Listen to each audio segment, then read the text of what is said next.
In this video, I am going to explain track and timeline of Camtasia software. This is very important tutorial, you do not want to miss it. In this, I will explain everything that is to explain about track and timeline, because in this timeline we do most of the editing. So to learn this, you will understand 50% of the software, because everything we will do on the screen, we will have to edit it on the track. So let's go to the computer screen and let's edit the video to show you how it's done. So on timeline we have these tracks options.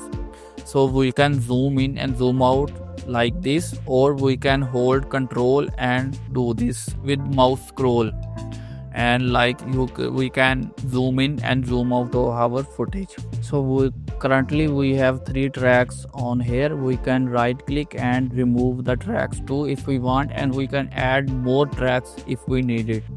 So for now we have 2 tracks here. You can right click and there are multiple options here.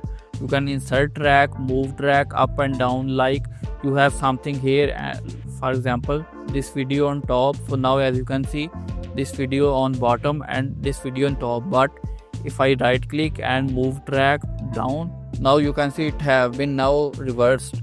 The bottom track is now track 2 and top track is now on bottom. So I can right click here and move track down again, and now as you can see these are back.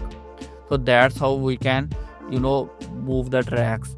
There are multiple options. I can disable this track, like if we want to see only what's on bottom, I can just disable this. Second option is magnet. For example, we have 2 videos or 2 video files here, and I click on, as you can see, these balls attach together.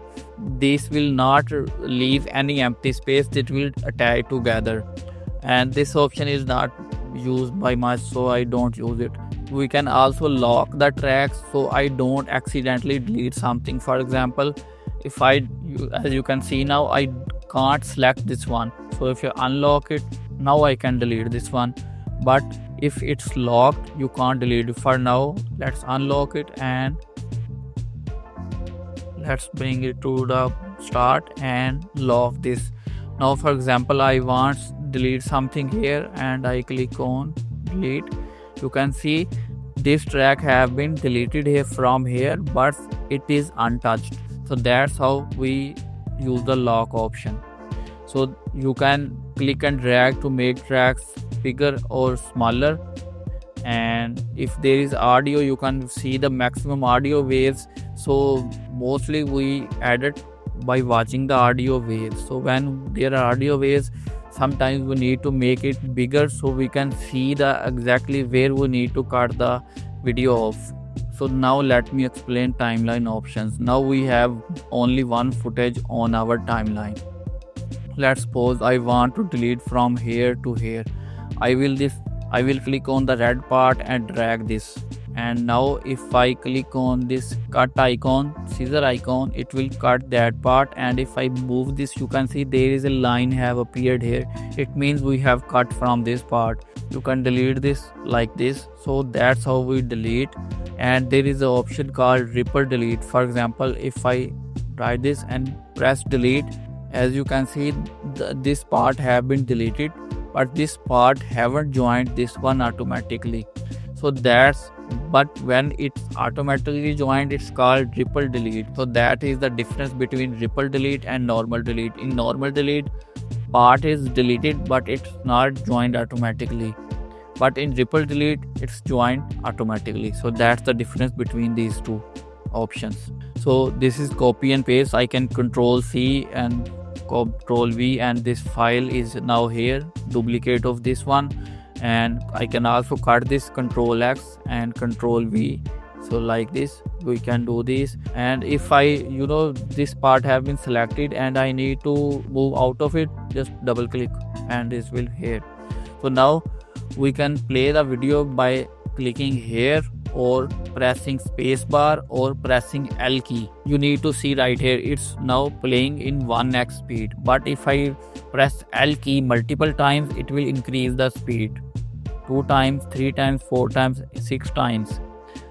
Let me play this again. 8x is the maximum you can go while editing a video. So if I am here and I need to go back, I can press the J key. As you can see, it's now going backwards, and if I press K key, it will stop. So J, K, L. You need to remember these three keys while editing. Let's suppose you have something sensitive on a screen and you want to go frame by frame and edit something out or blur something out. So how you can do that? There is two buttons on your keyboard, dot and comma. If I press dot, you can see that it's moving one frame at a time. If I press comma, it will go backwards one frame at a time. And these two does the same, like this or like this. If there is multiple files on your timeline, you can press this to go to the next one. Like if I have right here and I am right this, I will click this and you can see it's have gone to the next video clip. So that's how these two buttons are used. If you simply want to just split the video, bring this track head to the point where you want to click and click on S and it will split the video. Or you can click here and it will also split the video. That's how you can split the video in multiple parts if you want to. There is one more option which I need to tell you, which is very important, and that is markers. Right click and marker have appeared. There are multiple options: marker, quiz or transcript. But now I will just focus on the marker. For example, we are on this point and I want to add a marker that I need to come back to this point. Now as you can see, there is a small track appeared and there is a plus sign on it. If I click here, I can write something like point number 1. I can write this. You can leave instructions for your edit this part out. This is perfect, like this. These markers are used for the reminders, like we want something out, edit out, we want to come back to this for some editing again. So that's how we use these markers, and this is very important that we use this often. These markers have appeared, but I want to get rid of them. So how you can do that? Just click here and write marker, and you can see the track have been disappeared, but there is still small option here. So we can go back here, click on here and click on here, and it will be deleted. Or select and delete. You can press the delete key and it will be deleted. So that's how we get rid of these markers. I think I have explained everything that needs to be explained in the timeline. I hope you like this part of the Camtasia Studio. I will see you in the next video. Till then, this is Sohaib signing off. Goodbye.